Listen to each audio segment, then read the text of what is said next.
Alright, up this week, another DIY video. Seems like we're doing a lot of DIYs, but you know what? When you can't really go anywhere, you take the time to fix up some stuff that's kind of been bugging you. And you know what's been bugging me? These dinette cushions. They're flat. They're falling apart. They're dark.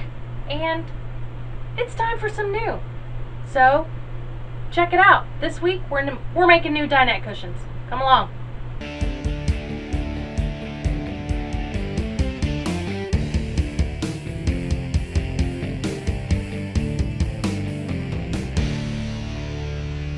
So you know how you do one improvement project and it makes something next to it look maybe now not so great? You didn't notice that before?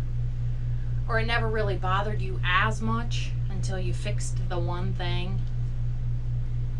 Classic homeowner conundrum. Still the same in an RV. We recovered the window valance boxes and put in new blinds. Looks great! Fantastic! It makes these brown cushions look even shabbier. Now, these are not the original cushion covers. They're the original, I believe they're the original foam. But they're not the original covers because the previous owner told me that she had these vinyl covers custom made. She gave me the old ones, but they were fabric and they weren't all that attractive, which was why she replaced them anyway.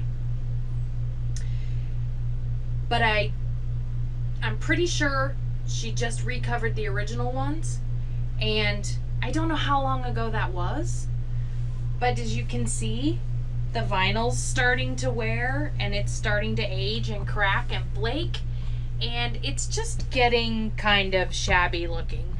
Not to mention, the foam's kind of broken down, so you can pretty much tell that you're sitting on the wood underneath there. So it's time for some new dinette cushions. Not couch cushions. We already did the couch cushions. It's time for some new cushions. And I could order them, but they're pretty expensive. And I'm worried about, this one's actually rounded, and I don't know how I would translate a rounded top measurement to a cushion maker. They probably have a way. I can't be the only person in the world that has a rounded cushion. But I thought, you know, I'm pretty sure that even with my amateur sewing skills, my genie and I can handle this. So here's what we did. Ta-da! New cushions! Woohoo! We reused the back foam and we ordered foam, replacement seat foam from Amazon. We will link it below. I got vinyl, batting, thread at Joann Fabrics. We, again, did not use batting on the back cushions. We used it on the seat cushions to sort of soften up what's in here. I don't know if I can tell a difference or not. But everybody said, oh, when you put foam in a cover, you have to use batting to round out the corners. And okay, so I just did what they said. I put batting in it. I didn't use a pattern. I used the foam that we had as a pattern. I got the idea from Raising Brave RV. Her video, she did a video on redoing her dinette cushions, and she has a U-shaped dinette, so she had like 6 cushions. And I'm linking that below because her video was awesome and there wasn't any need for me to redo all of her information. So if you want to see how I cut it out and how I measured it and put them all together, I pretty much followed her instructions to the letter.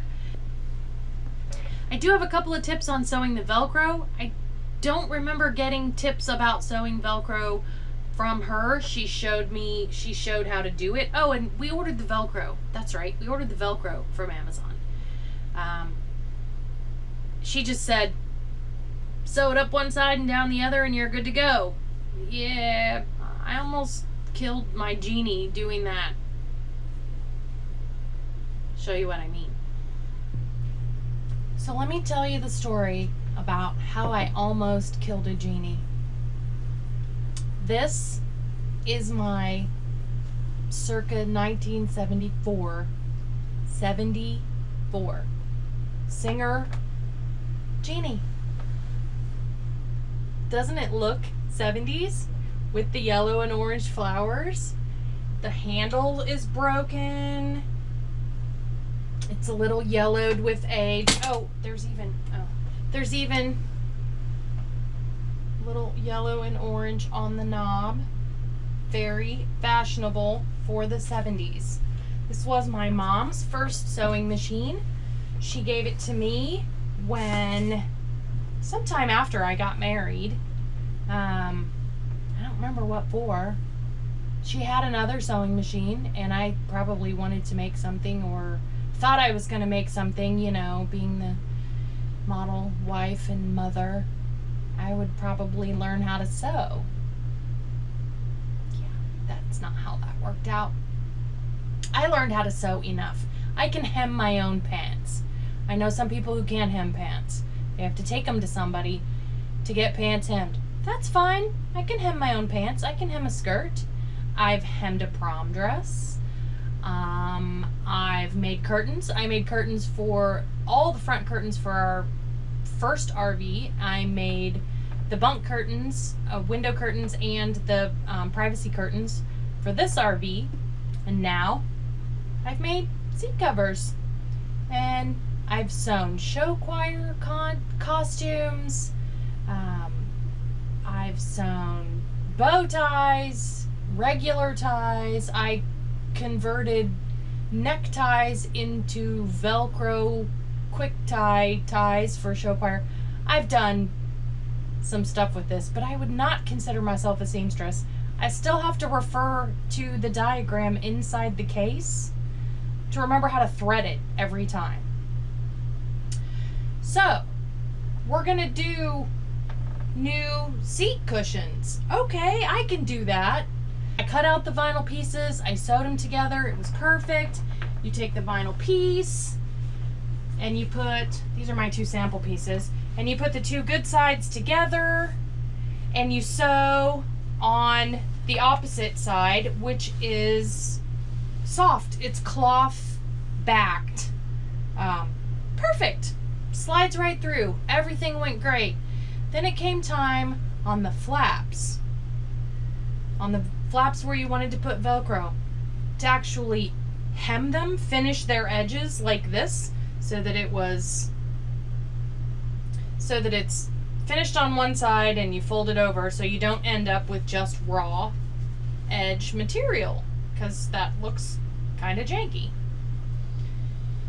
Suddenly, my genie was failing me.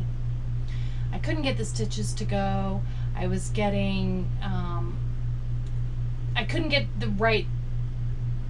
a consistent length, couldn't get the consistent tension. Things were knotting up in the bobbin case. I was having to take the needle out of the machine to even get it to come back up out of the bobbin case enough to cut the thread and get the fabric free. I thought, well, I've killed it. This machine's likely 46 years old, and this was its final project. And I've killed the genie. I am now a genie slayer. Thank goodness for the internet and Google. Because I started Googling. My machine won't sew correctly. Should I change the tension? Should I change the pressure on the presser foot? How do I do that on this machine? Turns out you can't on this machine. And then I stumbled across a brilliant piece of advice. I found a lot of information about actually sewing vinyl, and my problem was I had always been sewing, up to this point I had been sewing on the cloth side that is smooth and it's fabric, and of course it's going to go under the foot just fine. But when I flipped it over to sew the hem, now I was sewing on the vinyl side, And it turns out vinyl sticks to metal. Who knew? And the piece of advice I got, use masking tape. Put some masking tape on it and sew over it. It will just rip right off. So I got handy washi tape. And I put washi tape over my pins. And actually, I didn't even mean to. I just picked this washi tape with the little chevrons on it. But it turns out it was sort of like a road map to where I was supposed to stitch, because when I put it on there, I put the arrow parts right where I wanted to be. It's right in the middle of the tape. And all I had to do was line up my presser foot on this tape, smooth as silk. No problems. Duh! It was a total game changer. I thought I was gonna have to get somebody to finish the last 3 of these cushions because I couldn't get it done. So once I sewed through the washi tape, it pretty much perforates the tape and the 2 parts just peeled right off. Had maybe a little stick here and there, but just took a pin, picked out a little piece. Perfect.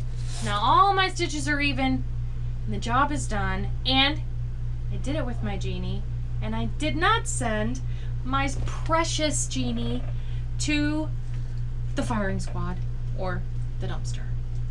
Nope, I saved it. It has lived to see another project, and it is still a valued member of the family. Okay, so on the inside of the flap, I have the soft side of the Velcro, so not the itchy side, but the soft side. So if Velcro is called hook and loop, this would be the loop side and not the hook side. And because it's smooth and soft, my sewing machine foot, not my actual foot, my little presser foot, is just gonna glide right over it, sewing no problem. And this is gonna be hidden, so I don't have to worry a whole lot about whether it's straight or even. My stitching technique is really not important, which is good because I kind of don't have one. I just wing all of my sewing. So I am not a professional. I am definitely an amateur, and I am also not a perfectionist, so I don't really care how it looks. I do know enough about sewing to know how to do it, so it doesn't really matter how it looks as long as it's functional, because I'm not that good.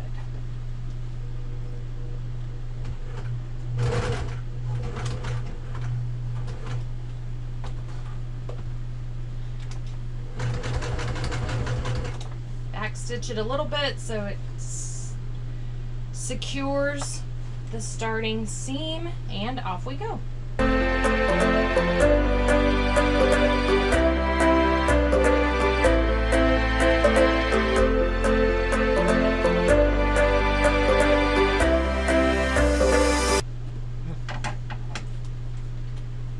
Just pull it out, snip the thread, and done. Voila! I do have to take the pins out. You wouldn't want to sit on it with the pins on it. But Velcro. So now I have the hook side of the Velcro, hook and loop, whatever. And I'm putting it on the outside of a flap so that when it folds in, I have soft side, hook side, and what you will know. Hook side, soft side, and what you will see is just the vinyl on the outside. Cool. You have to be careful with the hook part because it's rough. The foot doesn't glide over it as well. If it's pretty fine hook Velcro, it shouldn't be a problem. But it can also make your thread stick in it, and believe me, once you stitch inside Velcro, there is no ripping it out. You can't get the thread out of the Velcro. So be careful, be intentional, use a sample piece if you can. And go slow. Take your time. You will also probably have to mess a little bit with the stitch length and tension. Apparently more thread tension is better and smaller stitches. It's what worked for me. So, after goofing it up a couple of times, I'm on the last one and we're ready to go. Here we go.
And done.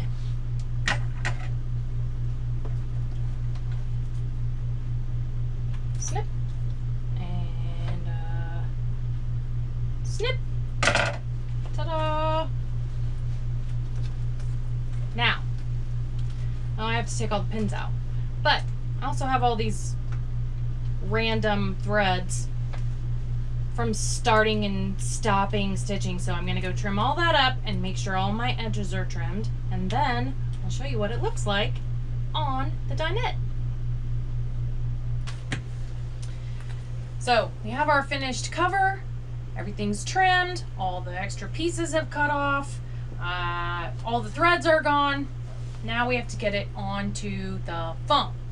So what I'm going to do is, this is the top side of the foam. I'm going to leave it up, and I'm going to leave the cover inside out and basically just peel it, sort of like reinstalling a banana peel. Instead of taking it off, I'm putting it back on. I'm just going to put it on the top.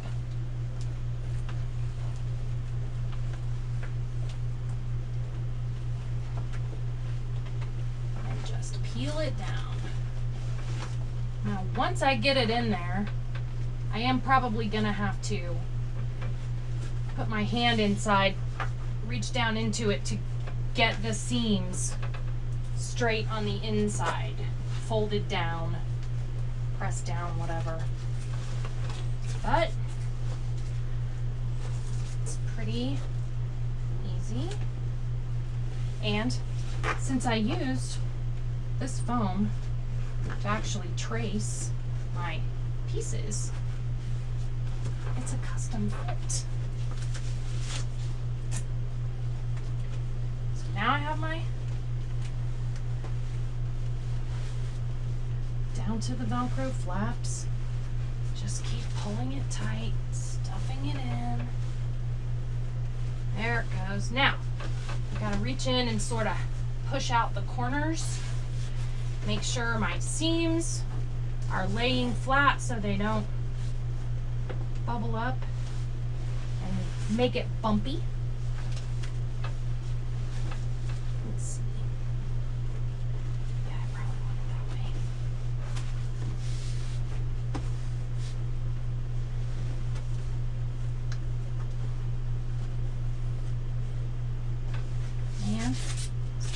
seams on the other side. Now, when I get down to the Velcro, you will see there actually was a method to my madness. I actually planned which way the Velcro would go so that if it came up against the foam, it wouldn't be the sticky side on the foam and getting stuck on the foam or the batting, because that'd be a mess. So the sticky side of the Velcro, the hook side, is facing out and the soft side is facing in. So while I was inserting it, if the flap got on there, it's just the soft side not going to get stuck. So then you just pull it and fasten.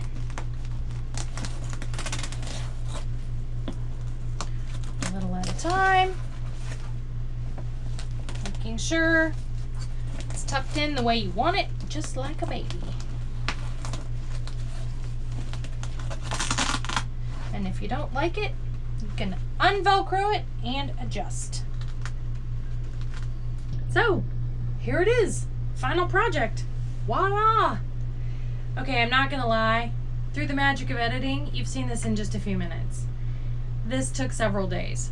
Partly because I work full time, so, I start on a weekend. If I don't finish it on the weekend, I gotta work on it at night after work. So I did that a couple evenings. I took an evening off because it was lovely outside and we had a campfire. So I did that instead. And then we had the sewing machine snafu and we might have run out of thread a couple of times. And yeah, so it's taken more than just a few minutes. Not gonna lie to you and make you think, oh, you could do this in a day. If you can do this in a day, you're better than me. But it's made a huge difference. They're super comfy. They now sit you at the table at the correct height. The other one was a little sunk down and it made you feel low. And just the cream colored vinyl has lightened up this space so much that now I don't even mind the brown on the back. It's sort of bringing out the cream that's in there and doesn't make everything look so brown. So that's it. Let us know how you like it. Let us know what you think. If you like this video, give us a thumbs up. Don't forget to subscribe and hit that little notification bell so that you get a notice every time we post a new video. We only have a few more weeks to be here and we're gonna get on the road soon. I promise our videos will be back to what we're seeing and doing while we're on the road. But right now, we're not on the road. So what we're seeing and doing is just some stuff inside. Kind of having like a little staycation. I bet you know what that feels like. Lots of people are staycationing this summer. So, this is our DIY project for this week. Got a couple more things in mind, which Mike never loves when I have ideas. So, we'll have to see what I can talk him into next. Stay tuned. See you later. Peace out. Keep on flying. Hey, hon. So, what am I supposed to do with all these old cushions now? I don't know. Just put them somewhere, I guess.